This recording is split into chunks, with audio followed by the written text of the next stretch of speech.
पाई coin अब Europe में entry करने वाला है। क्या पाई कॉइन की यूरोप में एंट्री हो सकती है? अगर हो जाएगी तो इसका पाइनियर को क्या फायदा होगा? यूरोप में जाने के लिए पाई कॉइन को कौन कौन से टेस्ट पास करने पड़ेंगे? कौन सी कंडीशंस का सामना होगा? कहीं ऐसा तो नहीं है कि पाई कॉइन अब यूरोप का चूरन यूज करते हुए अपनी प्राइस को स्टेबल करने वाला है? और इसके साथ आपका इंटरलिंक लैब ITL की बजाय ITLG को ज्यादा क्यों सपोर्ट कर रहा है? अगर आप इंटरलिंक लैब पे काम कर रहे हैं तो आपको ITLG लेना चाहिए या ITL टोकन लेना चाहिए? आपके लिए बेस्ट कौन सा हो सकता है? सब कुछ जानने के लिए आइए मेरे साथ वीडियो की तरफ।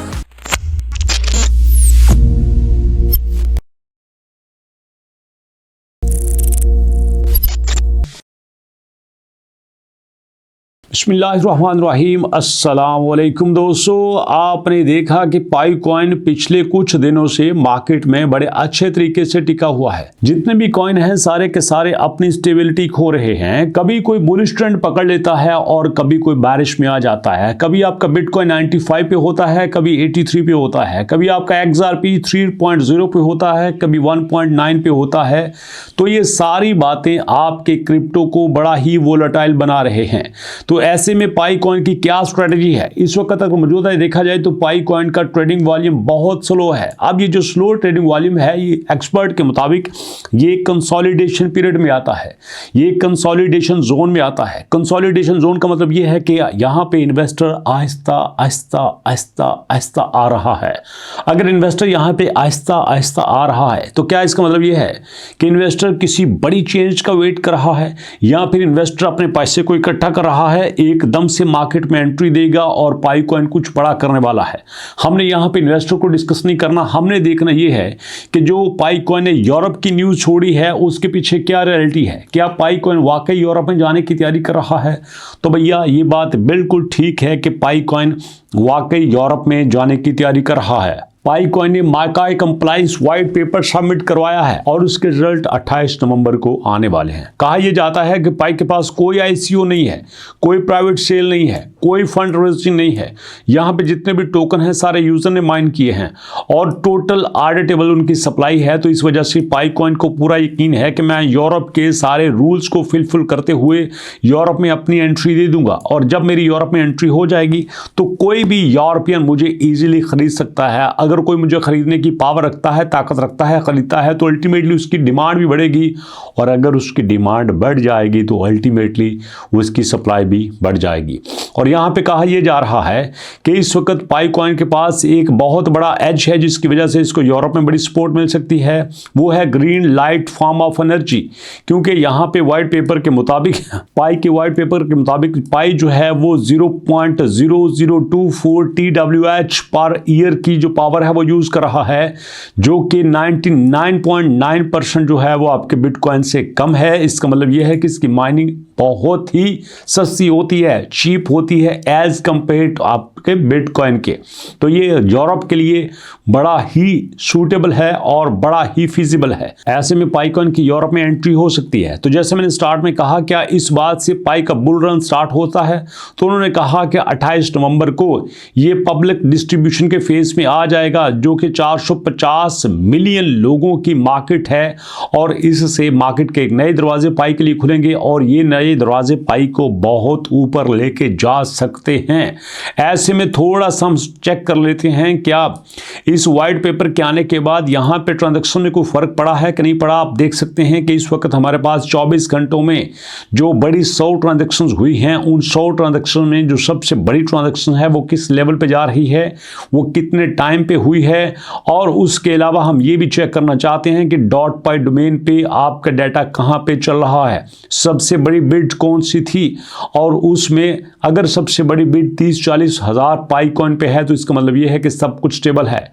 और मजे की बात दोस्तों ये है कि ऐसे में पाई को चाहिए था कि अपनी टेक्निकल टीम को और तेज करते और उनको एक्टिव करते, लेकिन अब देख सकते हैं कि लाइव यहाँ पे इनकी बहुत सारी टेक्निकल वेबसाइट ही सपोर्ट नहीं कर रही। जब से इनका पाई का जो वर्कफोर्स पूल नामक कंपनी इनको छोड़ के यहाँ से आउट कर चुकी है, उस वक्त से पाई को बड़ी टेक्निकलिटी का सामना है। और मज़े की बात यह है कि इतनी बड़ी न्यूज़ पाई ने ऑफिशियली डिक्लेयर नहीं की। पाई ने ये नहीं कहा कि हम यहाँ से माफ़ी चाहते हैं। अगर हमारी किसी वेबसाइट में ऐसी आ जाती है, कोई अपडेट हो जाती है, कहीं भी आपको प्रॉपर से रिस्पांस नहीं मिलता, तो हम उसके लिए माजत खा हैं। पाई को चाहिए था कि यहाँ पे माजत करता, बट यहाँ पे ऐसा कुछ भी नहीं कर रहा। इसका मतलब ये है कि ये लोगों को कुछ ना कुछ चक्कर में डाल रहे हैं। तो जो नेगेटिव पॉइंट्स है भैया वो नेगेटिव है, जो पॉजिटिव है वो पॉजिटिव है। तो ओवरऑल अगर देखा जाए पाई की कोशिशें बहुत अच्छी हैं, लेकिन वो कहते हैं कि थके हुए घोड़े के साथ या हारे हुए घोड़े के साथ कम ही लोग चलते हैं। और इसी के साथ हम ज़िम्मन बात कर लेते हैं अपने इंटेलिंग लैब की। 15 घंटे पहले इंटेलिंग लैब ने कहा है everyone panicking about the market, meanwhile ITLG holders, Intelling Labs की building strong no matter how wild the storm gets. वो कहते हैं कि यहाँ पे हमारे साथ लोग जुड़े हैं, हमें कुछ पैनिक नजर आते हैं, लेकिन हम बिल्कुल शांत हैं। हम शांत हैं उस शख्स की तरह जो सैलून में अपना मसाज करवा रहा होता है, बूटी क्योर मैनिक्योर करवा रहा होता है, कोई दिक्कत नहीं है। हम अपने प्लान के मुताबिक चल रहे हैं। लेकिन दोस्तों आपको ये भी बताना चाहता हूँ कि काफ़ी सारे लोग यहाँ पे इंटेलिंग लैब के साथ इत्तेफाक नहीं करते, क्योंकि इंटेलिंग लैब खुलेआम ITLG को सपोर्ट कर रहा है। वो कहते हैं कि यहाँ पे आम यूज़र हमारे साथ आएँ, यहाँ पे कंपनीज की हमें ज़रूरत नहीं है, जबकि कंपनीज ही किसी भी कॉइन को ऊपर लेके जाती हैं, क्योंकि जहाँ पे शार्क और वेल की एंट्री होती है वहीं पे तो मज़ा आता है। आम लोग उस लेवल की बाइंग पावर नहीं रखते जिस लेवल की कंपनीज की बाइंग पावर होती है। जब एक वेल की यहाँ पे एंट्री होती है तो भैया तबाही मच जाती है। जैसा कि आपको दिखा रहा था कि इस वक्त पाई के पास 1.5 की एक वेल है बिटगेट के ऊपर, दूसरी भी 1.5 की एक वेल है बिटगेट के ऊपर, और इसके अलावा 1.1 की एक वेल है यहाँ पे।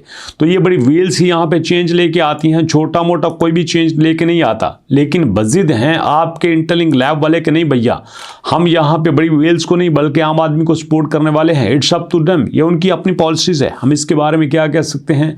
बट अभी तक लोग सेटिस्फाई हैं इंटेलिंग लैब से, लेकिन अभी तक लोग पाई के बारे में थोड़ा सा परेशान हैं। इतना अरसा हो रहा है कुछ नज़र नहीं आ रहा, लेकिन एक्सपर्ट ये कहते हैं कि जो पाई ने यहाँ पे यूरो वाला कार्ड देखा है ना, अब लगता है कि पाई बच्चा नहीं रहा, पाई जवान हो चुका है, पाई मजबूत हो चुका है।